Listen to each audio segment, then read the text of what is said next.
Fala, tropa, muito bom dia, boa tarde, boa noite, boa madrugada. Satisfação enorme estar aqui com os senhores e com as senhoras. Temos conteúdo para vencer, mais uma lei, mais uma legislação para a gente estar estudando hoje. Bem tranquilinho, bem rápido, é uma lei, né, que cai em 99% dos concursos de carreiras policiais ou da segurança pública. Antes de mais nada, gostaria de pedir aos senhores e às senhoras que nos sigam nas redes sociais. Tem aqui o nosso, deixa eu ativar minha caneta, o Instagram, certo? Temos aqui o nosso Instagram. Telefone de contato também com o pré-concurso. Nós teremos agora sempre atualizando as nossas legislações, porque sempre teremos turmas o ano todo. Então fiquem à vontade para entrar em contato, tirar dúvida, perguntar quais são as turmas que estão abertas aí. E aquele velho ditado, né? Preparar para o pior, esperando o melhor. Então a gente vai sempre estudando, esperando que saia o edital, saia o concurso e a gente vai estar preparado para conquistar a tão sonhada aprovação. Belezinha? Antes de mais nada, gosto sempre de me apresentar. Para quem não me conhece, sou o professor Ed. Sou policial penal do estado de Minas Gerais desde 2017. Sou bacharel em Direito. Sou especializado em Ciências Penais e Segurança Pública pelo Instituto Rogério Greco. Então, estou com vocês, né, lecionando aí a parte de legislação extravagante desde 2021. Na época da pandemia, já iniciamos aí o nosso ofício de professor. Belezinha? Então, esse aqui é meu Insta, tá? Qualquer dúvida, qualquer sugestão, qualquer questionamento, estarei à disposição dos senhores e das senhoras para a gente estar trocando ideia. Então, sem maiores delongas, vamos para a nossa lei de hoje, a lei de abuso de autoridade, a lei número 13.869 de 2019. É uma lei nova, é uma lei atual, então fica bem mais fácil da gente sintonizar com ela porque está mais próxima do nosso convívio, certo? É difícil quando a gente pega uma lei antiga que a gente tem que entender o contexto histórico, né, que foi colocada essa lei. Então, a daqui de hoje nós vamos trabalhar uma lei um tanto quanto recente, então fica fácil aí da gente assimilar, belezinha? Essa lei de abuso de autoridade gerou muita discussão na época, pois questionava-se qual o motivo, por que que agora que vieram fazer? Pois bem, na verdade existia uma lei propriamente com o mesmo teor, não era exatamente a mesma coisa, com o mesmo texto legislativo, obviamente, até porque foi atualizado, salvo me engano, de 95, mas que, assim, a intenção do governo, do Estado, era punir, era criar uma punição para aqueles, punição a grosso modo, né? Para aqueles que, detentores de uma certa autoridade, que atuassem ao seu bel prazer, tivessem intenção de prejudicar outrem, ou se satisfazer de alguma outra maneira os seus anseios e assim por diante. Então, foi bem específico. Mas as penas aplicadas não foram lá aquelas coisas. Então, teve muito debate, muita discussão, por que que surgiu isso tanto tempo depois, né? Pois bem, como a gente está tratando de carreiras policiais, carreiras da segurança pública, entende-se que é o mais visível, mais próximo da população que terá autoridade, certo? Eu me coloco nessa situação como policial penal, nós da segurança pública, a gente é o braço forte do Estado, a força estatal. Então, nós temos alguns poderes, né? Poderes que os demais cidadãos não terão. Então, por isso, tem que existir alguns limites. O que pode, o que não pode, se extrapolar esse limite, o que vai acontecer?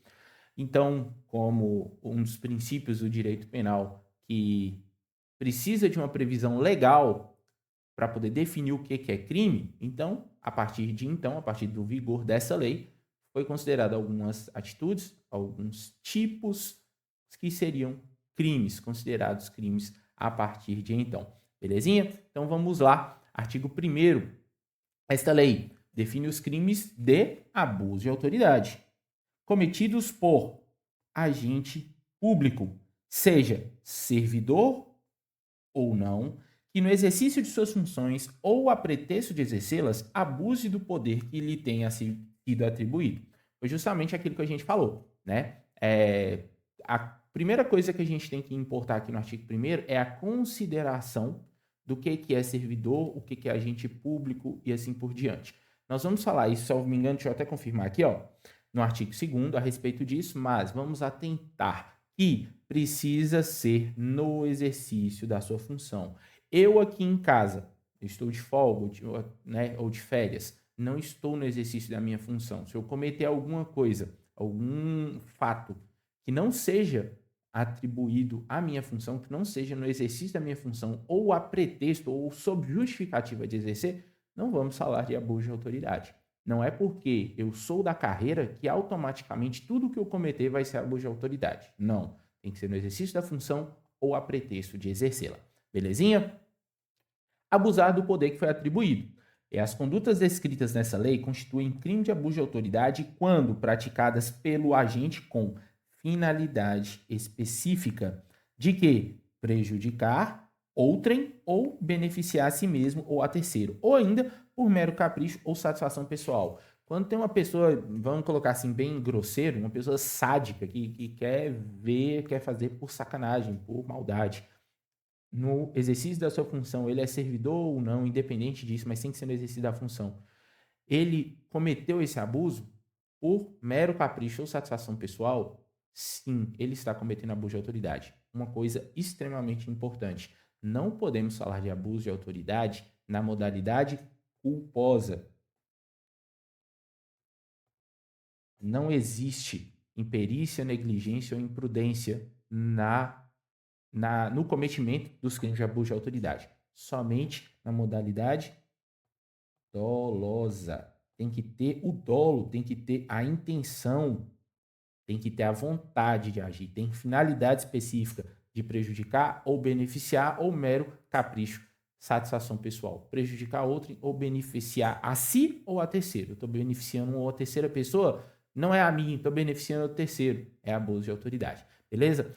A divergência na interpretação da lei ou na avaliação dos fatos e provas não configura abuso de autoridade. Porque essa questão da divergência da interpretação poderíamos colocar na negligência, na imperícia. Eu não tenho certeza de como agir isso aqui, eu não consegui avaliar de maneira correta. Não é abuso de autoridade. Belezinha? Então vamos seguindo. Sujeito ativo. Nós vamos falar aqui, se é uma lei de abuso de autoridade, entende-se que a pessoa seja uma autoridade, correto? Beleza. Nesse sentido, desculpa pessoal, nesse sentido, precisamos de ter a investidura em um serviço público, em um agente estatal que trabalha representando o Estado naquele momento. É sujeito ativo. Sujeito ativo é quem comete o crime, beleza? Do abuso de autoridade, qualquer agente público, servidor ou não, da administração, direta, indireta ou funcional de qualquer poder da União, dos Estados, do Distrito Federal, município, território, compreendendo. Mas, olha como o legislador foi impressionante de colocar isso, não se limitando a, não é somente esses daqui, né? Ele abriu o leque de uma maneira bem ampla para poder demonstrar que qualquer pessoa que está lá representando o Estado, fazendo as vezes do Estado, seja de maneira transitória, seja de maneira não remunerada, exemplo disso, mesário que trabalha lá no dia das eleições, ele pode ser considerado uma autoridade? Sim, naquele momento ali que ele está lá, um mesário voluntário, ou foi convocado para poder trabalhar nas eleições, ele pode ser considerado uma autoridade? Ele não está recebendo nada, mas ele não fez concurso nem nada, ele está ali temporariamente. Pode ser considerado autoridade para fins dessa lei? Sim, perfeitamente. Por quê? Apesar dele estar na esfera federal, nos responsável sob a organização do Tribunal Eleitoral e tudo mais, não tem problema, porque não se limita. Se ele está ali representando o Estado, fazendo uma função tipicamente de alguém que está representando o Estado, mesmo que transitório, mesmo que não remunerado, ele será considerado autoridade. Será considerado um sujeito ativo. Um estagiário do TJ que trabalha lá no fórum, também, mesma coisa. Beleza? Então, vamos lá. Servidores públicos e militares ou pessoas a ela equiparadas, tá aqui, ó, eles equiparados, membros do Poder Legislativo, Executivo, Judiciário, membros do Ministério Público, membros dos tribunais ou conselhos de contas. Reputa-se agente público para os efeitos dessa lei todo aquele que exerce, ainda que transitoriamente ou sem remuneração, por eleição, nomeação, designação, contratação ou qualquer outra forma de investidura do vínculo, mandato, cargo, emprego ou função em órgão ou entidade abrangidos pelo caput desse artigo. Pessoal, deixou bem amplo, bem extenso mesmo o leque de sujeitos ativos que podem cometer os crimes tipificados na lei de abuso de autoridade. Inclusive, a questão da administração indireta, nós podemos ter aqueles órgãos que existem só nas cidades. Exemplo, Copasa, CEMIG, Zoonoses, SUCAM e assim por diante. Vários outros órgãos que são sujeitos, são membros da administração indireta. Beleza? Tranquilo quanto a isso? Então, imaginem só, quando chegar na questão, todo mundo que representa o Estado, num momento, ele, independente da sua organização, da sua contratação, digamos assim, ele sim vai ser considerado um sujeito ativo do crime de abuso de autoridade. Belezinha? Artigo 3º, muito importante. Esses primeiros artigos, eles são os mais importantes e os que mais caem em questão de prova. E no final da aula, a gente vai estar resolvendo as questões. Beleza? Mas eles são os mais importantes porque é o grosso, para a maioria dos concursos de carreira policial. Por exemplo, Polícia Penal, Polícia Civil, Guarda Municipal e assim por diante. É esse trecho aqui que é o que mais cai, belezinha? Por isso que a gente está detalhando ele mais.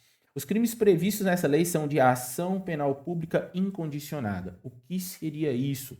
Senhoras e senhores, ação penal pública incondicionada é que não precisa da vítima, suponhamos que eu seja a vítima, certo? Eu não preciso de ir na delegacia para poder, eu não preciso de provocar o judiciário falando, ei, fui vítima de um crime de abuso de autoridade. Não, assim que o Ministério Público tem ciência do cometimento de um abuso de autoridade, aí o próprio Ministério Público vai propor a ação penal. Beleza? Então, o Ministério Público,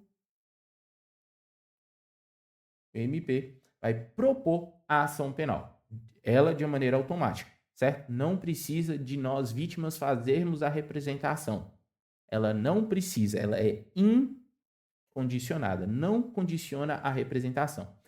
Porém, entretanto, todavia, como quase tudo no direito, para sua regra, existe a exceção.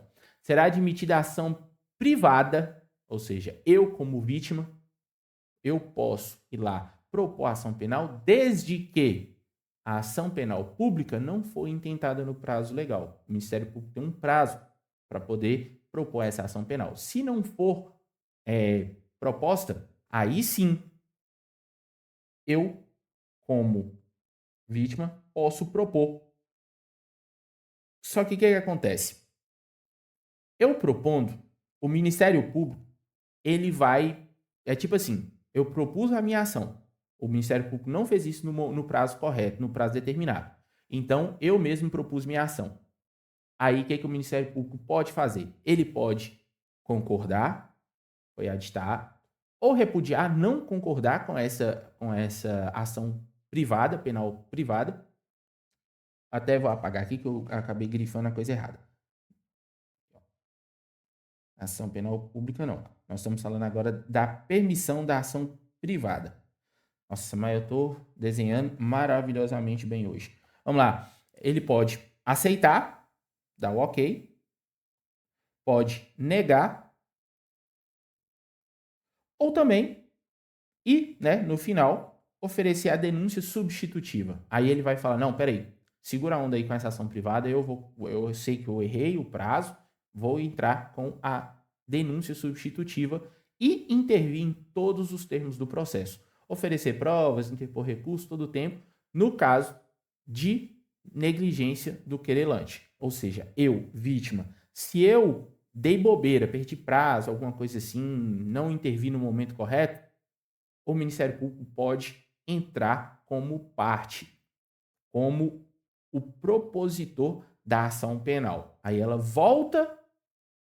retoma a ação como parte principal. Ela volta a ser a parte principal da ação num crime de abuso de autoridade.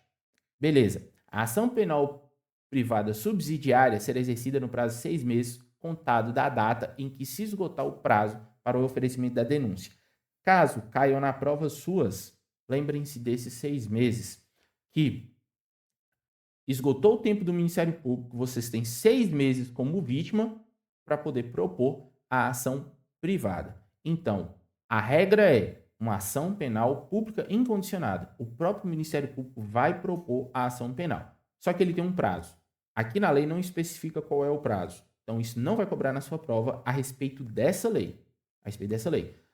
Vai perguntar o seguinte: esgotado o prazo do Ministério Público, quanto tempo tem para propor a ação penal privada? 6 meses. Beleza? Pegaram o bizu aí? Na sua prova vai falar: esgotado o prazo do Ministério Público para propor uma ação penal pública incondicionada, qual é o prazo para se propor uma ação privada?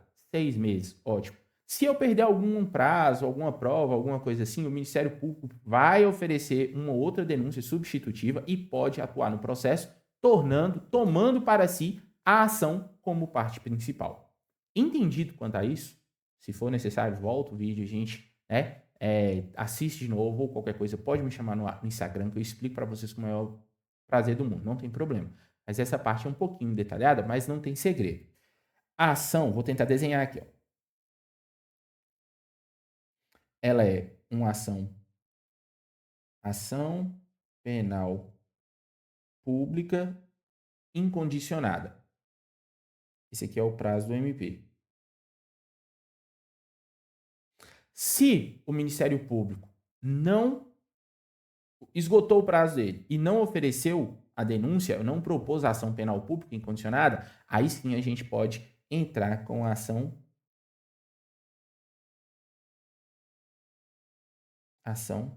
privada. Qual é esse prazo? 6 meses.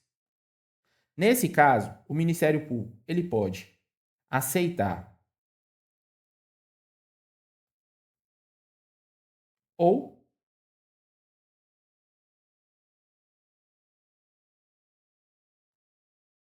recusar essa ação privada. Beleza. Nesse prazo da ação privada, o MP também pode intervir em todos os termos, fornecer elementos,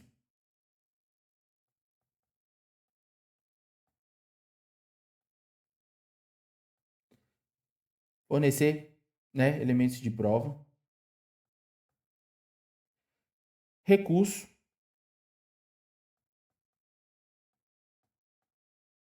e, no caso de negligência, caso você haja com negligência em todo o tempo, nesse prazo aqui, né, quando já tem a ação penal privada rolando, pode retomar a ação, tá aqui em cima, retomar a ação como parte principal. Belezinha? Estamos entendido quanto a isso? Vamos seguindo. Outro ponto importantíssimo, os efeitos da condenação. Antes de mais nada, vou já dar um spoiler aqui importante. Temos somente punição de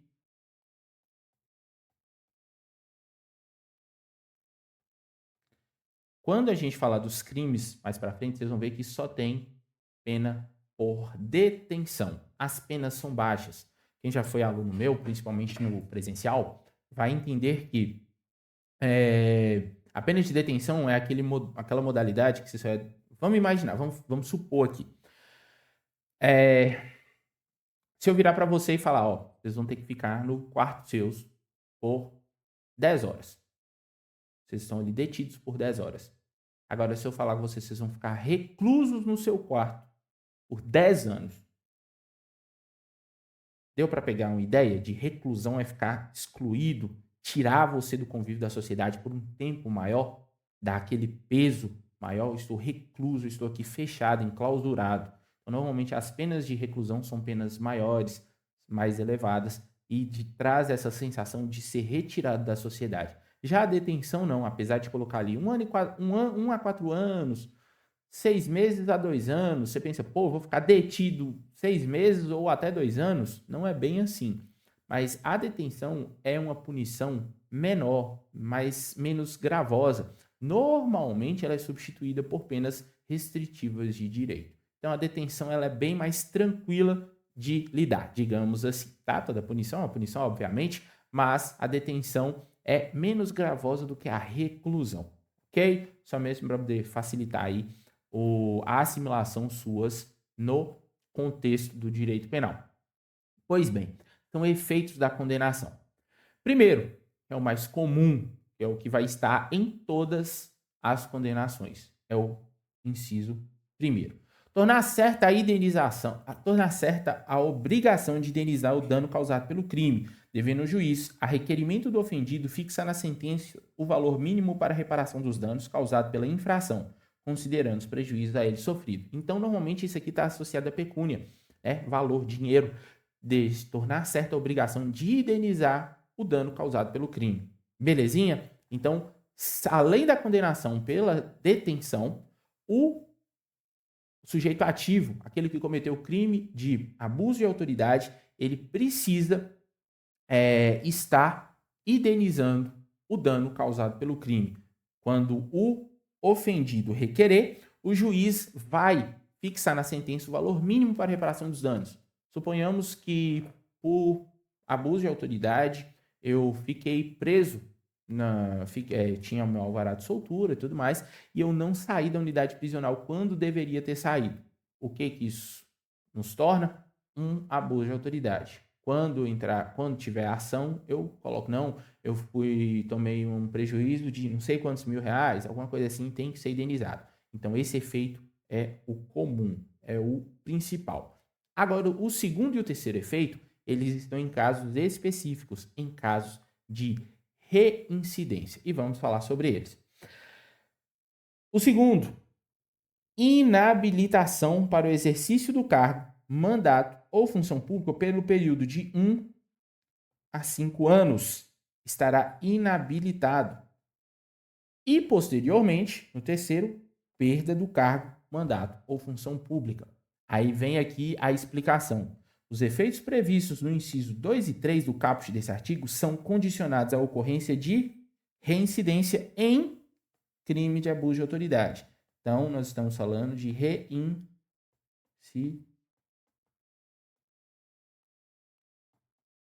reincidência. O que é reincidência, senhoras e senhores? É quando ele já foi condenado pelo crime de abuso de autoridade uma vez, foi lá e cometeu de novo o crime de abuso de autoridade. Ele foi condenado, nesse caso, considera processado, julgado, transitou em julgado, não tem mais recurso, ele foi realmente condenado por abuso de autoridade, beleza. Cumpriu a pena dele, foi lá e cometeu novamente outro crime de abuso de autoridade. Aí nós estamos falando de reincidência. Quando nós falamos de reincidência, nós vamos falar daqui para baixo, inciso 2 e inciso 3 do caput do artigo, do texto do artigo. Beleza? Então, nós vamos falar da inabilitação, está inapto, inabilitado para exercer o cargo, mandato, função pública de 1 a 5 anos e até a perda do mandato, cargo ou função pública. Eles não são automáticos, deve ser declarado motivadamente na sentença, ou seja, o juiz tem que determinar, no caso de reincidência, se ele vai aplicar a inabilitação, se ele vai aplicar a perda do cargo, tudo isso vai estar atrelado ao contexto e também atrelado ao caso, né? A gravidade do caso propriamente dito.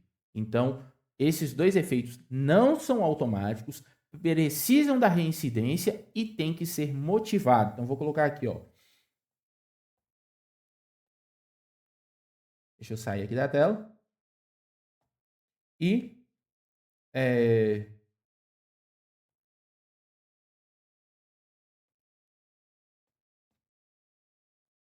não automático, precisa da reincidência e tem que ser motivado na sentença. Beleza? Qual deles? A inabilitação do exercício do cargo, período de 1 a 5 anos, ou perda do cargo, mandato ou função pública. Belezinha? Estamos entendido? Podemos seguir?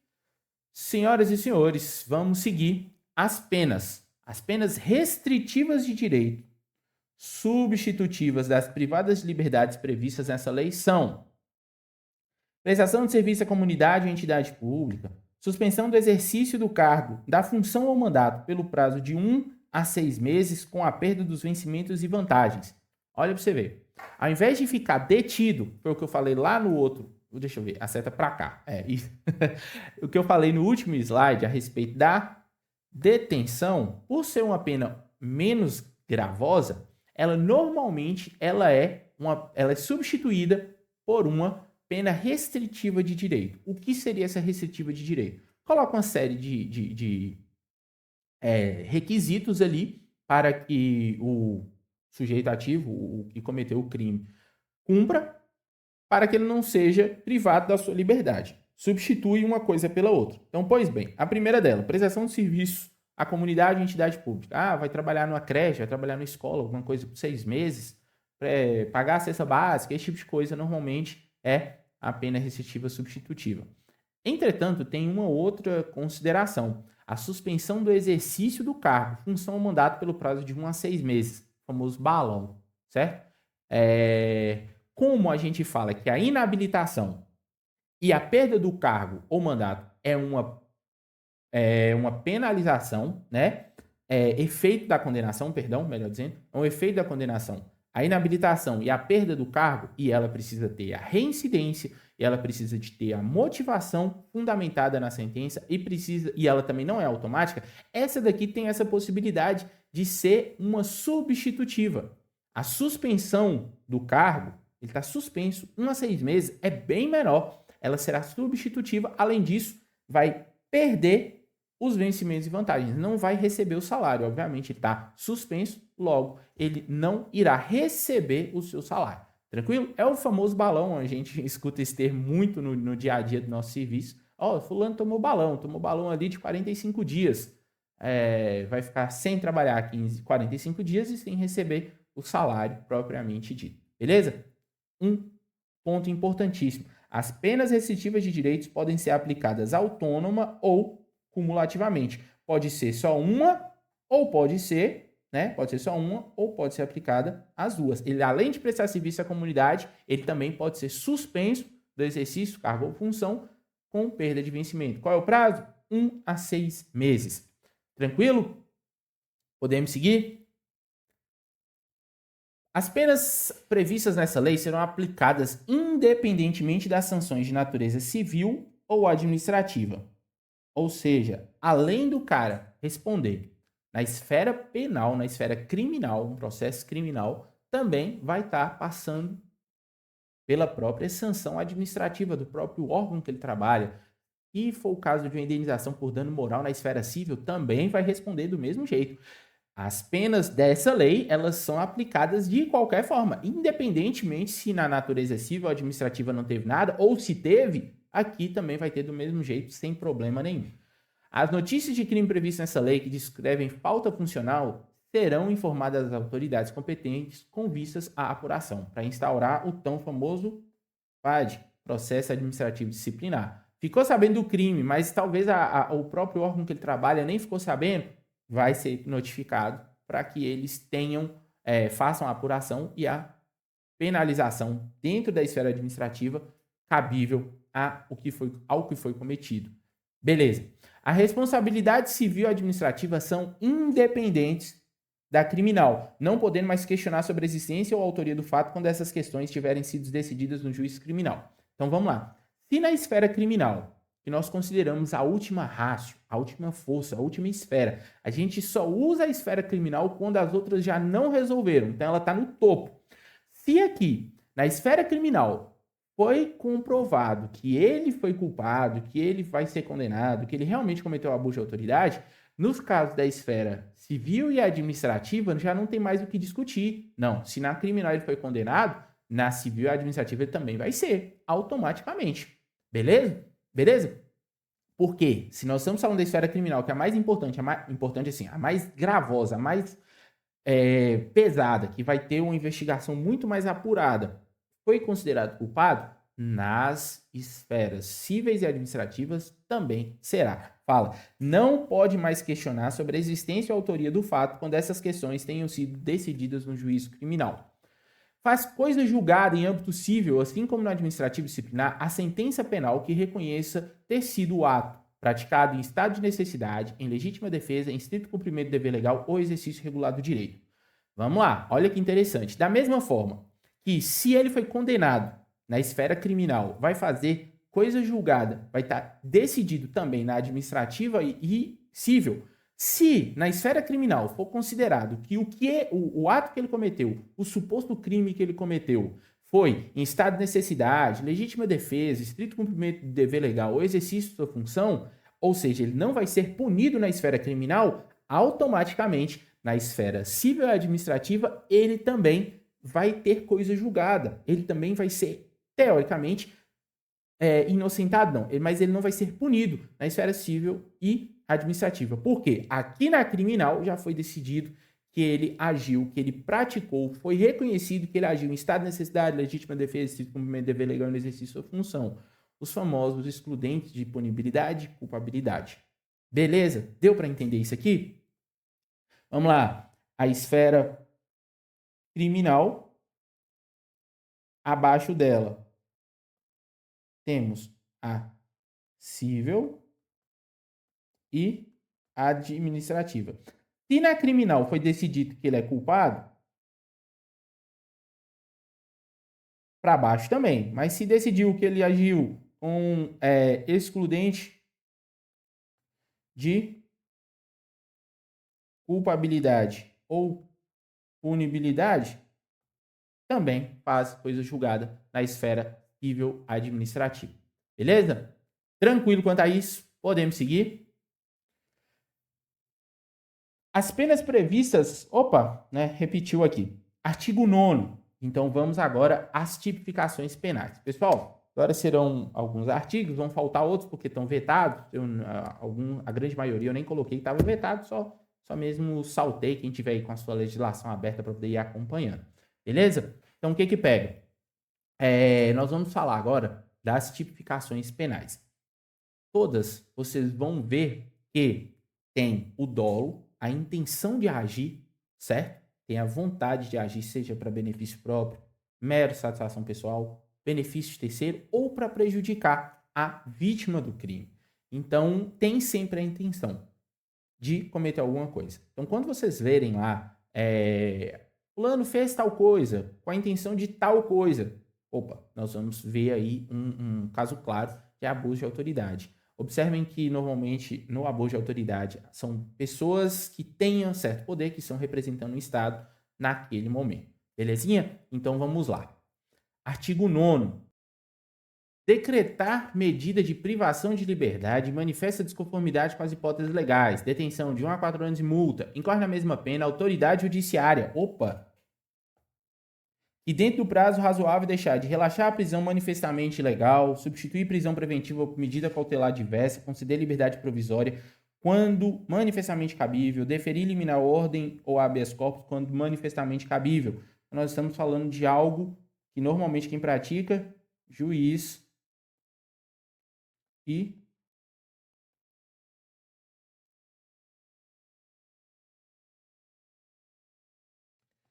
membros do Poder Judiciário, um juiz, um desembargador, um ministro. Decretar a privação de liberdade. Quem decreta, quem relaxa a prisão, quem substitui, quem defere, quem deixa de fazer isso em prazo razoavelmente legal, são autoridades judiciárias.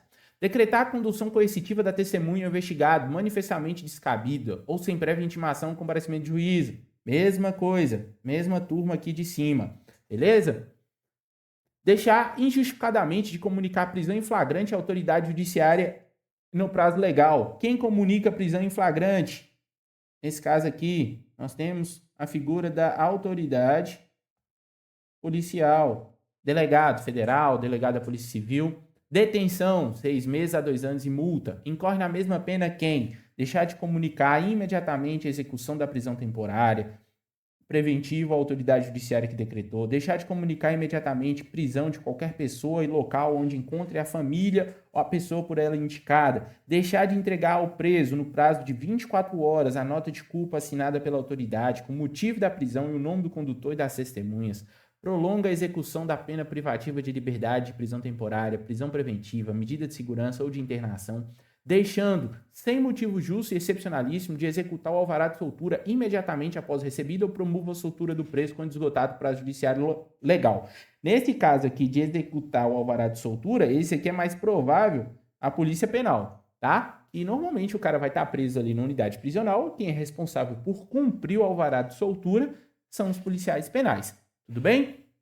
Prolongando a execução da pena privativa de liberdade. Essa daqui do inciso 4º é bem passível agente da Polícia Penal. Os demais aqui, normalmente, estão atrelados à Polícia Civil, autoridade policial, investigador de polícia. Tudo bem? Comunicar a execução da prisão, comunicar para a família ou a pessoa por ela indicada, não entregar no prazo de 24 horas a famosa nota de culpa, falando, você está sendo acusado de cometer tal crime. Isso aí é abuso de autoridade. 13. Constranger, outro da Polícia Penal aí, bem provável, né? Mas também fala preso, pode ser militar, pode ser civil, federal, rodoviária federal, tá preso ali, constrangir ele mediante violência, grave ameaça ou redução de sua capacidade de resistência, exibir seu corpo ou ter parte dele exibido à curiosidade pública. Imagina você tirar o IPL ali, o indivíduo privado de liberdade da viatura, arrancar a roupa dele no meio da rua e falar, todo mundo pode vir ver aqui, isso aqui é safado, bate nele, abuso de autoridade, né? Submeter a situação vexatória ou constrangimento não autorizado em lei, produzir prova contra si ou contra terceiro, aquela coação, eu vou bater nele para poder ele confessar um crime, para poder ele caguetar, para ele confessar que outra pessoa cometeu o crime, detenção 1 a 4 anos de multa, sem prejuízo da pena combinada à da violência. Constranger a depor sob ameaça de prisão pessoa que, em razão de sua função, ministério, ofício, profissão, deve guardar ou resguardar sigilo. Eu sou policial, eu preciso de uma prova que é segredo funcional de alguém, eu vou e forço ela a me contar, depor, mesmo que se ela tenha sigilo e tudo mais, abuso de autoridade. Incorre na mesma pena quem prossegue com o interrogatório de pessoa que tenha decidido exercer o direito a silêncio. Direito a silêncio é direito constitucional, né? Quem não quer falar não é obrigado a falar, certo? Isso é um direito constitucional. Então, se ele decidiu exercer o direito de silêncio, eu não posso forçar, não posso coagir essa pessoa a depor. E pessoa que tem optado por ser assistido pelo seu advogado ou defensor público sem a presença do seu patrono. Ou seja, estou aqui, vou fazer o depoimento, vou colher o depoimento de alguém e falo, não, eu vou falar só na presença do meu advogado. Não, você vai falar sim, eu tô mandando você falar. Não tem advogado porra nenhuma e você vai falar aqui agora, pronto, acabou. Isso é um abuso de autoridade. Se ele falou que ele vai falar somente na presença do advogado, da defensoria pública, com assistência jurídica, né, para o defendê-lo, pronto, tem que aguardar e esperar que chegue a, então, defesa para que seja feito o depoimento, sem cometer abuso de autoridade.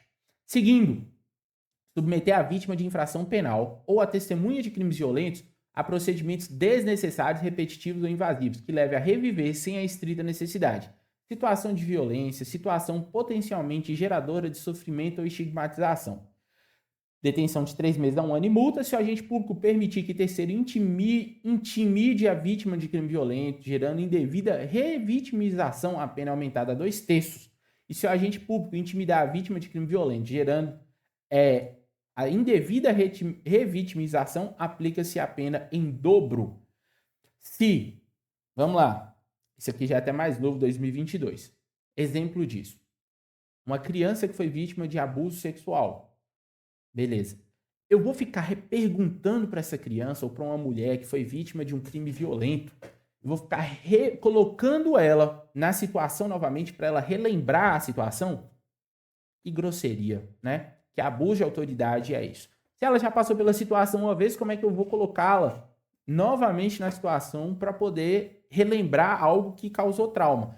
Se eu permitir que uma terceira pessoa intimide essa mesma vítima, gerando uma revitimização, a pena é aumentada de 2 a pena é aumentada em 2/3. Caso seja eu mesmo intimidando, a pena será aplicada em dobro. Eu, como agente, como autoridade, certo? Aí a pena vai ser aplicada em dobro. Isso aqui é importante, 2022. Deixar de identificar ou identificar-se falsamente ao preso por ocasião de sua captura ou quando deva fazer durante a sua detenção ou prisão. O preso tem direito de saber quem foi que o prendeu. Eu vou e invento o nome. Não, meu nome é Justiceiro. Eu estou fazendo justiça aqui com minhas próprias mãos e eu não vou falar meu nome. Isso é abuso de autoridade. O preso tem direito de saber quem foi que efetuou a sua prisão. Incorre na mesma pena quem, como responsável por interrogatório em sede de procedimento de investigatório de infração penal, deixa de identificar o preso ou atribui a si mesmo falsa identidade, cargo ou função. Lá na delegacia de polícia, eu vou lá, eu como investigador, vou ouvir e falo, não, eu sou o delegado fulano de tal. Além da usurpação de função, eu inventei um outro nome, isso é abuso de autoridade. O preso, seja no momento da prisão ou no procedimento de investigação, ele tem o direito de saber quem é que está conduzindo. Submeter o preso a interrogatório policial durante o período de repouso noturno, salvo se capturado em flagrante delito ou se ele, devidamente assistido, consentir e prestar declaração. Depoimento na Polícia Civil de investigação não é realizado à noite, exceto se for em prisão em flagrante ou se ele, assistido pela sua defesa, consentir em prestar essas declarações. Elas são prestadas normalmente no período diurno. Tudo bem? Descanso noturno não. Vamos lá. Artigo 19. Impedir ou retardar injustificadamente envio de pleito a preso à autoridade judiciária competente para apreciação da legalidade de sua prisão e circunstâncias de sua custódia.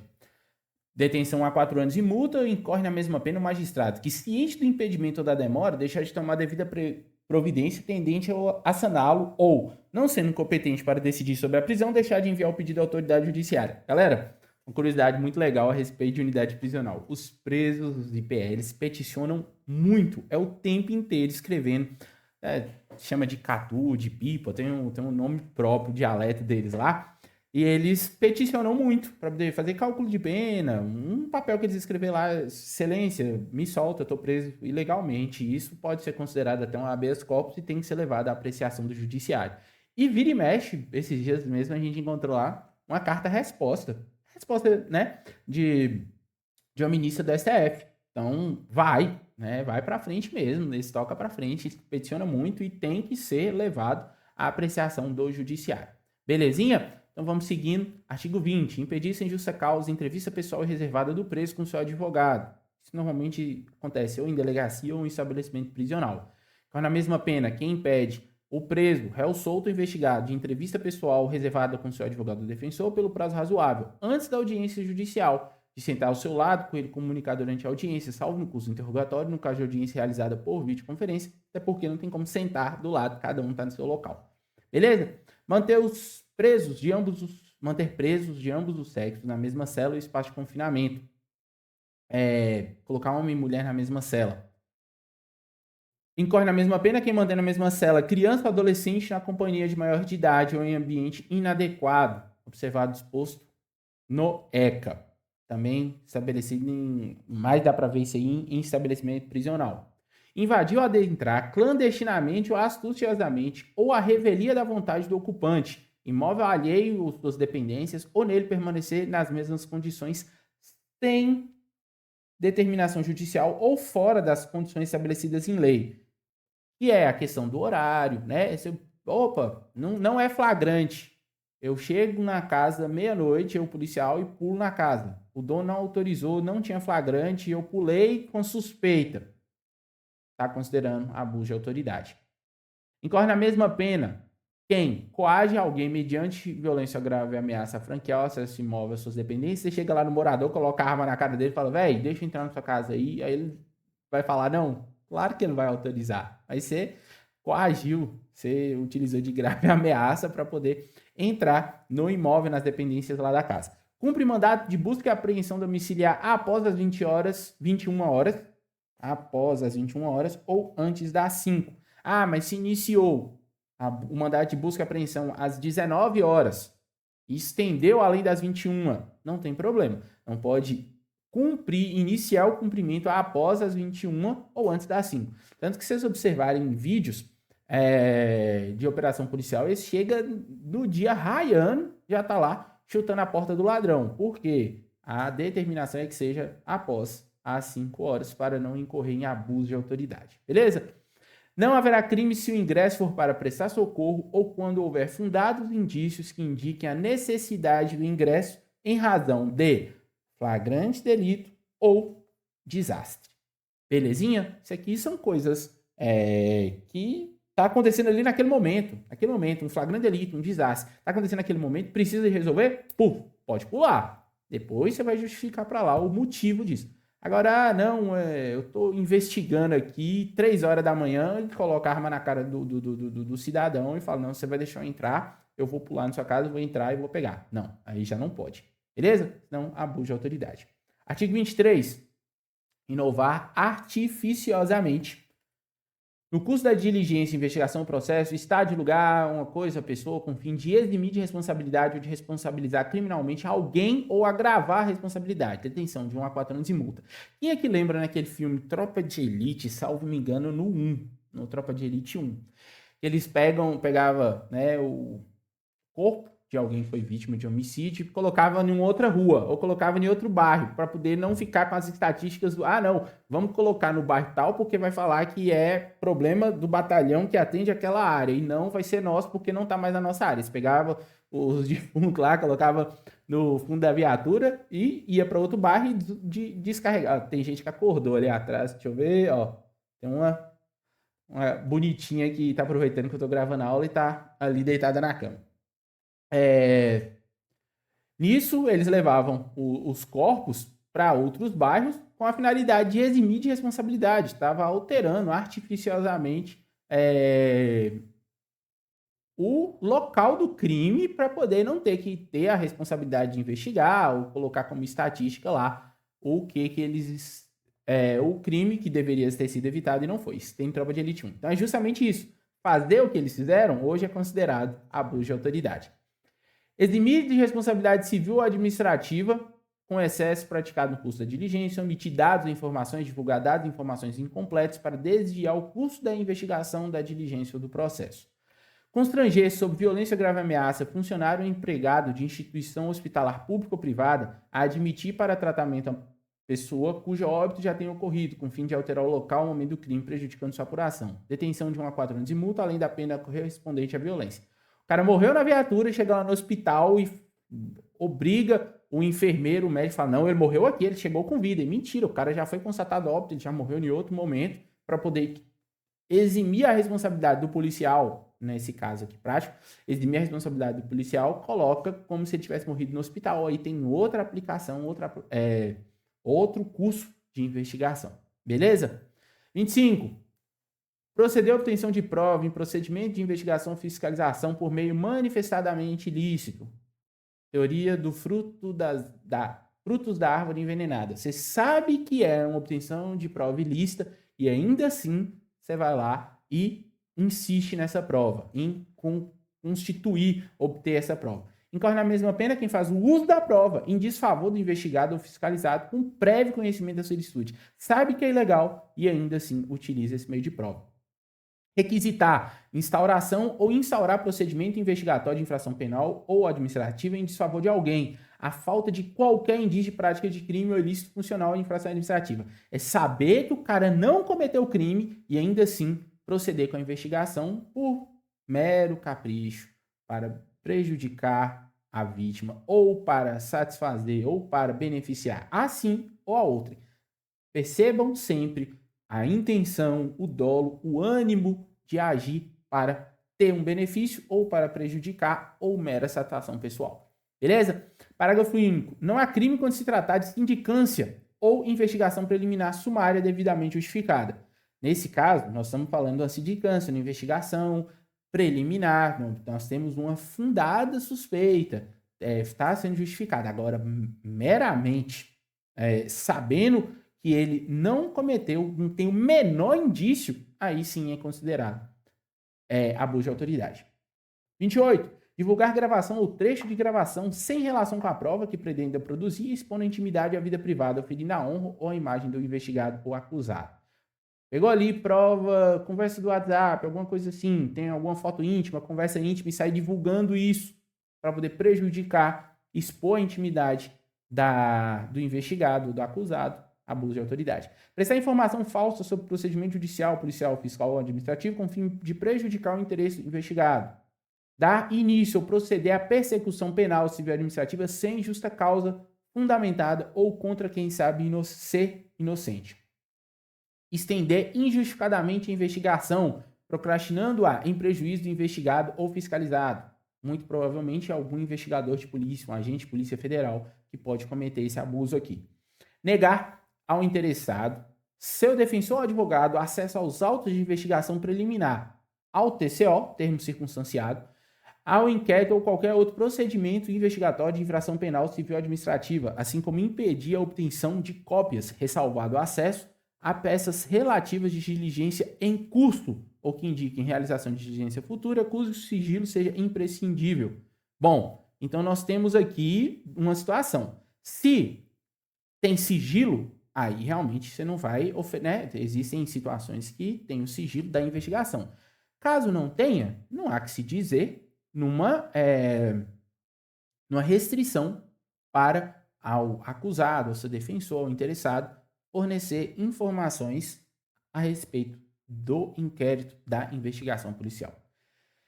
33. Exigir o cumprimento de obrigação, inclusive o dever de fazer ou de não fazer sem expresso amparo legal. Ninguém é obrigado a fazer nada se não previsto em lei. Então, exigir, fazer com que obedeça sem ter previsão legal, abuso de autoridade. Incorre na mesma pena quem se utiliza do cargo ou função pública ou invoca a condição de agente público para eximir da obrigação legal para obter vantagem ou privilégio indevido. Ah, não, eu não vou fazer porque eu sou polícia. Ah, não, eu não vou fazer porque eu sou mesário. Eu não vou fazer porque eu sou recepcionista de um posto de atendimento de saúde básica. Não, você tem que fazer o que está determinado na lei. Eu usar do meu cargo, da minha autoridade para não cumprir, punição, abuso de autoridade. Decretar em processo judicial a indisponibilidade de ativos financeiros em quantia que extrapole exacerbadamente o valor estimado para satisfazer dívida da parte e antes demonstrar pela parte uma excessividade da medida e deixá-la de corrigir. Essa questão de falar, não, eu estou em processo, né, e falar que eu não tenho ou que eu tenho em demasia um valor para ser fornecido para pagar uma dívida. Demorar demasiadamente e injustificadamente no exame de processo que tem requerido vista ao órgão colegiado com o intuito de procrastinar o andamento ou retardar julgamento. Antecipar o responsável pelas investigações por meio de comunicação, inclusive rede social, atribuição de culpa, antes de concluídas as apurações e formalização de acusação. Eu, investigador, vou lá e solto, estou investigando um caso, vou lá e solto nas redes sociais. Fulano é acusado de tal coisa e ele realmente é culpado. Mas nem foi apurado tudo, nem foi formalizada uma acusação. Como é que eu vou falar que fulano é culpado? Não existe isso, tá? Inclusive em rede social, vou soltar lá nos alertas, nos notícias da vida que tem aí nas redes sociais. Não, isso aí é abuso de autoridade. Demorar em demasia... Opa, dupliquei, deixa eu ver aqui. Slide duplicado. Aplica-se a... Pois bem, encerramos aqui no artigo 38 a nossa parte de... E aí, mocinha? Tá, agora veio aqui para baixo. Nesse sentido, pessoal, agora nós encerramos as partes dos crimes e vamos para a reta final a respeito da lei de abuso de autoridade. Vai aplicar aos crimes de abuso de autoridade o que está previsto no Código de Processo Penal, certo? Procedimento, julgamento, o que segue no Código de Processo Penal e também na lei dos juizados especiais. Beleza? Civil e criminal. Tranquilinho? Então, é o que vai orientar aí. Pois bem, tiveram algumas alterações importantes no texto legislativo, que é nas leis ordinárias, no Código Penal. O artigo 2º da Lei 7960 passa a vigorar que o mandado de prisão conterá necessariamente o período de duração da prisão temporária estabelecido no caput desse artigo, bem como o dia que o preso deverá ser libertado. Decorrido o prazo contido no mandado de prisão, a autoridade responsável pela custódia deverá, independentemente de nova ordem, pôr imediatamente o preso em liberdade, salvo se já tiver comunicado a prorrogação da prisão temporária. Então vai estar lá constando na sua prisão temporária o dia de sair. Se não for prorrogado, automaticamente ele já tem que ser liberado. Beleza? Inclui-se o dia de cumprimento do mandado de prisão e computado o prazo da prisão temporária. Artigo 10 da Lei 9296, que nós, inclusive, estudamos para o concurso da Polícia Civil, que é a Lei de Interceptação Telefônica e Escutas Ambientais, em falando: constitui crime realizar interceptação e comunicação telefônica de informática ou telemática, promover escuta ambiental e quebra de segredo de justiça sem autorização judicial ou com objetivo não autorizado em lei, configuraria um abuso de autoridade. Nesse caso, aqui foi alterado lá na Lei de Interceptação Telefônica para reclusão. Então, se perguntar, na Lei de Abuso de Autoridade, nós temos detenção. Foi alterado na Lei de Escuta Telefônica para reclusão. Incorre na mesma pena a autoridade judicial que determina a execução da conduta prevista no caput desse artigo com objetivo não autorizado em lei. Artigo 42, no ECA, passa a vigorar que os efeitos da condenação previstos no inciso 1, caput do artigo 92, para os crimes previstos nessa lei, praticados por servidor público com abuso de autoridade, são condicionados à ocorrência da reincidência. Perda do cargo, mandato, função, nesse caso, independerá da pena aplicada na reincidência. Nos casos de abuso de autoridade contra crianças e adolescentes, nessa circunstância que nós estamos falando aqui, eles são automáticos no caso de perda de mandato e... automático não, perdão. Falha minha. Eles irão aplicar a perda do cargo, mandato, função quando ocorrer crimes de abuso de autoridade contra criança e adolescente, certo? Mas, da mesma forma, precisa de ser condicionado à reincidência, está aqui na alteração da lei. A lei passa a ser acrescida do artigo 7º, constitui crime violar direito ou prerrogativa dos advogados, crime de abuso de autoridade, detenção, 3 meses a 1 ano e multa. Revoga-se as leis antigas de 65, de Decreto-Lei de 1940, nesses artigos aqui específicos, e entra em vigor 120 dias após a sua publicação. Brasília, 5 de setembro de 2019, Jair Messias Bolsonaro. Vamos para as nossas questões. Bora lá, galera. Acerca dos crimes de abuso de autoridade previstos na Lei 13.869 de 2019, é correto afirmar que os crimes de abuso de autoridade, além do dolo, exigem a presença do elemento subjetivo especial, isto é, finalidade específica de prejudicar outrem, beneficiar a si mesmo ou a terceiro, ou ainda na atuação por mero capricho ou satisfação pessoal. Já tem uma questão aqui que é bem provável no nosso gabarito. Aquele que exerce função pública transitoriamente ou sem remuneração não é considerado autoridade pública, de modo que não pode figurar como sujeito ativo nos crimes de abuso de autoridade. Nós falamos isso no começo da aula. Independente de ser transitório, com remuneração ou não, é considerado sim autoridade. Nós temos aqui esse não, errando a questão. Nos crimes de abuso de autoridade, a queixa subsidiária pode ser oferecida pelo ofendido, ainda que ausente qualquer inércia por parte do Ministério Público. Se o Ministério Público agiu, então não temos que se falar de uma queixa subsidiária. Então não é permitido, não pode ser oferecida. Somente é oferecida quando o Ministério Público não mover no prazo legal. Quando o Ministério Público não fizer nada, aí sim pode ter uma uma queixa subsidiária, porque vai fazer com que o Ministério Público tome a iniciativa. Então, não pode. Aqui, não pode. Os crimes de abuso de autoridade são de ação penal pública condicionada à representação da vítima, ou quando incapaz de seu representante legal. Pessoal, ação penal pública, o quê? Condicionada à representação da vítima. Não precisa da vítima representar o Ministério Público, ele vai agir sim. Os particulares jamais poderão concorrer para os crimes de abuso de autoridade, pois esses são privativos de agente público. Excelente questão, que poderia te deixar na dúvida com a questão A, com a alternativa A. Então aqui, nós já vamos riscar, como eu sempre digo, risca as questões se você tem certeza que não é. Nós vamos ficar entre duas, né? A A ou a E. Beleza. O que acontece? Palavras fortes demais, jamais, nunca, totalmente, nenhum, todos, você tem que ter um pé atrás. Particular pode concorrer para crime de abuso de autoridade? Mesmo que os crimes de abuso de autoridade tenham que ser cometidos por agentes públicos, por autoridades, tem a tipificação, tem um sujeito ativo, um crime típico. Então, sim, existe essa permissão, pois é concorrer. Vai que para cometer um crime de abuso de autoridade eu precise de algum particular me ajudando. Então, ele também vai concorrer a um crime de abuso de autoridade, mesmo sem ser autoridade. Ele não é o principal que cometeu o crime, mas ele colaborou, ele concorreu para a execução do crime. Vamos pegar um exemplo? Eu, como investigador, lá naquele caso de rede social, eu solto uma informação para um particular falando que fulano está sendo investigado, mas é certo que ele é culpado, que ele é acusado e que não sei o que, expõe a vida íntima dele. Aí, pelo perfil do particular, ele saiu divulgando em redes sociais e tudo mais, ele concorreu para um abuso de autoridade que eu, como agente de polícia, estava cometendo. Então, sim, pode. Esse jamais aí tem que saltar os olhos que está excessivo. Mas a alternativa A está perfeitamente correta.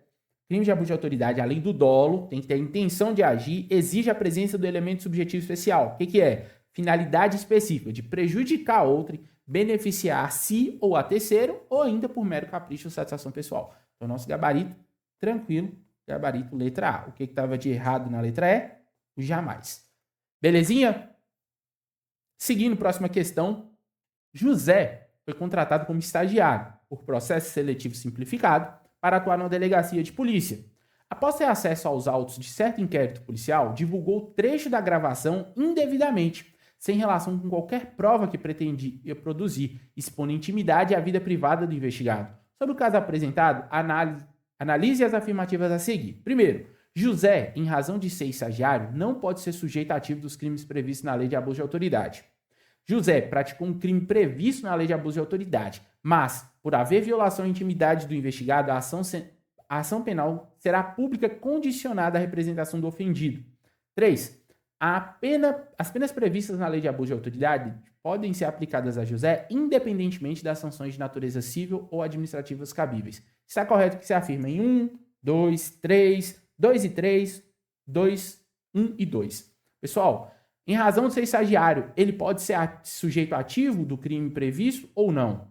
Pode, perfeitamente. Mesmo ele sendo estagiário, ele está lá naquele momento representando o braço estatal, trabalhando na delegacia de polícia, então ele tem esse acesso, ele pode ser considerado essa autoridade, então sim, ele pode ser sujeito ativo dos crimes previstos na lei de abuso de autoridade. Como ele praticou um crime previsto na lei de abuso de autoridade, mas teve violação à intimidade do investigado. Nesse caso, o investigado, a vítima da violação, ela precisa precisa representar? Não. É uma ação penal pública incondicionada, independentemente da tipificação do crime. O que vai ser autorizado é quando o Ministério Público foi inerte, não mover a ação no prazo correto. Então, não será pública condicionada à representação do ofendido, será incondicionada. Pois bem, então nós já temos aqui que a 1 e a 2 estão erradas. A terceira, vamos explicar, a pena prevista no crime da lei de abuso de autoridade pode ser aplicada independentemente da sanção de natureza civil ou administrativa cabível. Perfeitamente. Cada esfera gira na sua órbita, né? Gira no seu mundinho ali. Penal, a civil, a administrativa.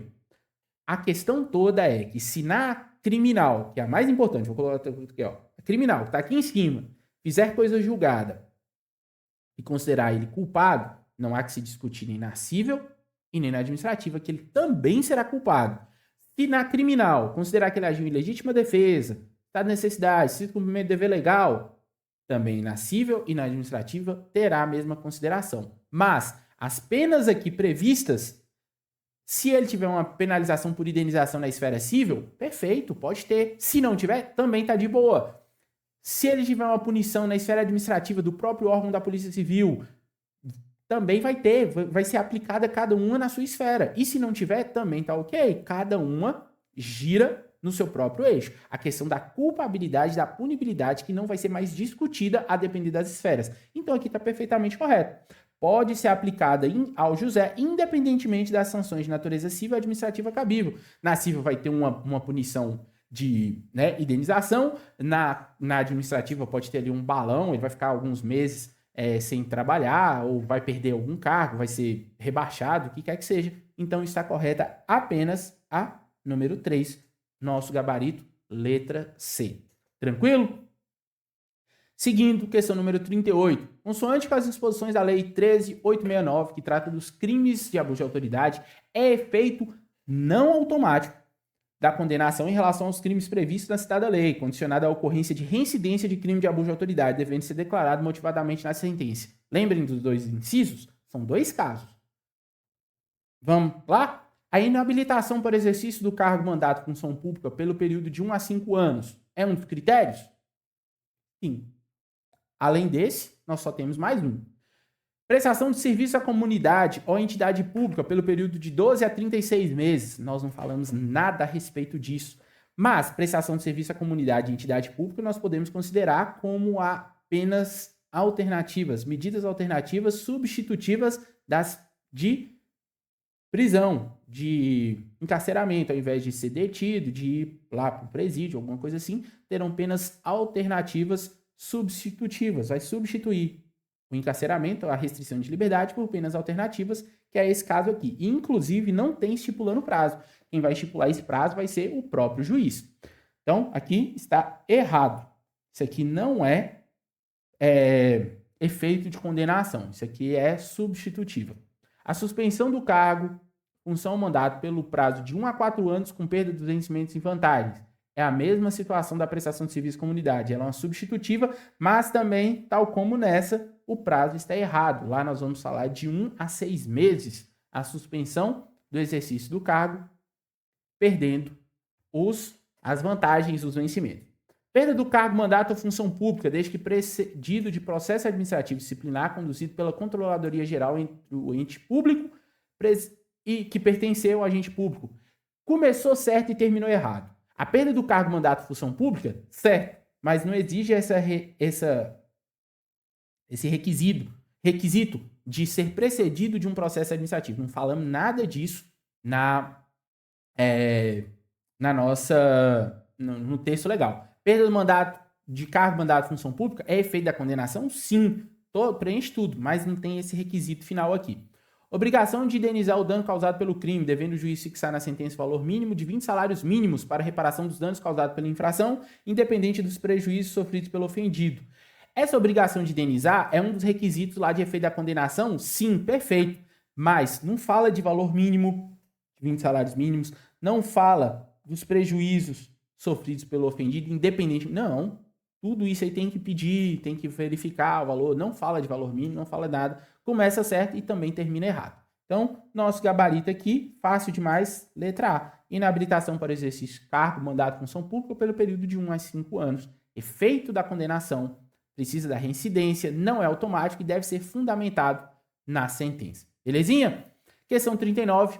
Configura hipóteses de delito de abuso de autoridade. Vamos lá. O que pode ser considerado abuso de autoridade aqui? A busca domiciliar iniciada durante o dia que se estenda para depois das 21 horas. Se começou durante o dia e estendeu para depois das 21, não tem problema. Tá, ok. Começou dentro do dia, não é abuso de autoridade. Proceder à obtenção de prova em procedimento de investigação apenas aparentemente lícita. Se é apenas aparentemente lícita, nós não temos certeza da ilicitude, nem também da licitude. Então, a gente está procedendo à obtenção de prova. Depois a gente vai ver se ela é lícita ou não. Então, não é abuso de autoridade, não configurou abuso de autoridade. Procedeu à obtenção de prova em procedimento de fiscalização apenas aparentemente lícita. Mesma coisa da situação acima. Investigação preliminar de fato ou recebimento da notícia de fato de natureza criminal. Se você está investigando antes, para poder prevenir que o crime aconteça, tranquilo, não tem abuso nenhum. Investigação preliminar, de fato, ou recebimento da notícia de fato de natureza criminal. Tranquilo. Estender injustificadamente a investigação, procrastinando-a em prejuízo do investigado. Opa, essas aqui estão tudo ok? Olha para você ver. Tem aqui o dolo, né? Eu estou agindo com dolo. Injustificadamente, eu quis. Eu não tenho motivo, mas eu quis estender investigando. Como? Procrastinei. Eu tive a intenção, tive o dolo. Olha aqui.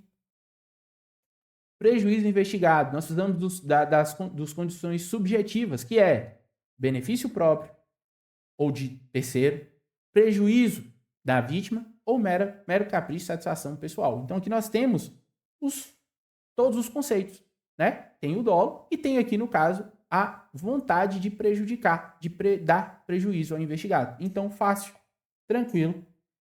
39, nosso gabarito, letra E. Nossa última questão, Joel. Essa questão já dá mais um trabalho. Vamos lá. Joel é servidor da Guarda Municipal do município Delta e, no exercício das suas atribuições, praticou ato tipificado como crime de abuso de autoridade. Em razão disso, foi instaurado o respectivo processo administrativo disciplinar após o que foi recebida a denúncia pelo aludido crime pelos mesmos fatos. O processo administrativo seguiu tramitando e culminou na aplicação da pena de demissão. Após a aplicação da penalidade administrativa disciplinar, o juiz criminal absolveu Joel, reconhecendo que ele estava em legítima defesa. Diante dessa situação hipotética, à luz do disposto da Lei 13.869, é correto afirmar que, de boa essa questão, de boa, Joel foi acusado de, no exercício da sua função, Joel é guarda municipal, ele é autoridade, ele é sujeito ativo, ele é sujeito tipificado na lei de abuso de autoridade? Sim, primeiro critério, ok. Ele estava no exercício das suas atribuições? Sim, ok. Ele cometeu um crime considerado abuso de autoridade. Opa, beleza. Estamos aqui, vamos investigar. Investiga-se, né, Joel, tanto na esfera criminal e também a própria instituição tem o processo administrativo disciplinar. Beleza. Em razão disso, foi instaurado o respectivo processo administrativo disciplinar, o PAD. Ok. E após o que foi recebido a denúncia pelo crime, aí começou a rodar na esfera criminal. Beleza. O processo administrativo seguiu tramitando e no PAD, Joel tomou uma demissão. Beleza. Depois que foi aplicada a penalidade na esfera administrativa, o juiz e o processo criminal. Lembra que são duas esferas que cada um segue seu rito, segue seu ritmo. Na esfera criminal, continuou rolando. No PAD, ele já foi demitido. Na criminal, foi lá e decidiu que Joel agiu em legítima defesa. O crime de abuso de autoridade foi cometido, mas Joel estava simplesmente sob legítima defesa. Aí fez coisa julgada na esfera criminal, considerando que ele agiu em legítima defesa. O que vai acontecer com Joel? Vamos lá. O recebimento da denúncia em face de Joel deveria ter suspendido o processo administrativo disciplinar até a decisão final do mérito acerca do delito. As esferas rolam cada uma no seu trâmite. Se chegou a denúncia na esfera criminal, não tem que suspender o processo administrativo porque é outra esfera, tem um outro trâmite. Então aqui nós já temos uma questão que está errada. Opa, deixa eu ativar minha canetinha aqui. Ei, caramba, carregou. Então, nós estamos aqui com o errado. O processo administrativo não deveria ter sido instaurado antes do pronunciamento do juiz criminal acerca dos fatos. Não, mesma coisa. Pode sim, cada esfera tem o seu trâmite. Pode ter sido instaurado antes mesmo do criminal, sem problema nenhum. A sentença penal que absolveu Joel não pode repercutir na esfera administrativa disciplinar, na medida que não reconheceu a inexistência da autoria. Opa, vamos lá. O reconhecimento criminal que Joel estava em legítima defesa faz coisa julgada no âmbito administrativo disciplinar. Opa, e aí? Como é que vai ser? C ou D? Vamos ler a E. A penalidade de demissão deve ser cassada, considerando que toda sentença absolutória penal repercute na esfera administrativa disciplinar, ainda que o fundamento seja a ausência de provas. Então, nós temos aqui 3 opções que vai deixar a gente na dúvida. E aí, a esfera criminal atinge a esfera administrativa disciplinar? E aí? Reconheceu na criminal que ele estava em legítima defesa. Vai fazer coisa julgada na esfera administrativa disciplinar? E a penalidade de demissão deve ser cassada considerando que toda sentença absolutória penal repercute na esfera administrativa disciplinar, ainda que o fundamento seja a ausência de provas? Lembrem das palavras fortes. Lembrem das palavras fortes. Então, nós temos aqui um impasse. A sentença que absolveu Joel não pode repercutir na esfera administrativa disciplinar, na medida que não reconheceu a inexistência de autoria. A autoria foi reconhecida, mas a questão é que fez coisa julgada de que ele estava em legítima defesa. Tem isso na lei. Quando age em legítima defesa, estado de necessidade, estrito cumprimento de dever legal, calamidade, né? Tem lá os critérios, nem calamidade tem, inventei essa palavra aqui agora, mas beleza. Faz sim, repercute. Então esse não aqui arrebenta com a questão. A caneta está descarregando. Esse não aqui arrebenta com a questão 6. C. Então nós temos entre a D e a E. A penalidade da demissão deve ser cassada, considerando que toda sentença absolutória penal repercute na esfera administrativa disciplinar. Toda ausência de provas, ainda que um fundamento, não, por falta de prova nós vamos tirar aqui. Não, é bem específico. É bem específico, que são nos casos de legítima defesa e afins. Então, nosso gabarito aqui, senhoras e senhores, será a letra D.